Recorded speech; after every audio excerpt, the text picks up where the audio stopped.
নির্বাচনের আগে ধর্মীয় স্থাপনা সংস্কারে দেয়া প্রতিশ্রুতি বাস্তবায়ন করতে শুরু করেছে বিএনপি।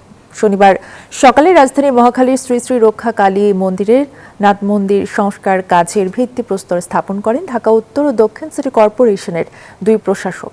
বলেন, সব ধর্মীয় স্থাপনার উন্নয়নে কাজ করবে তাদের প্রশাসন। আগামীতে বিএনপি তাদের ইশতেহারে দেয়া প্রতিশ্রুতিগুলো পর্যায়ক্রমে বাস্তবায়ন করবে বলেও জানান তিনি।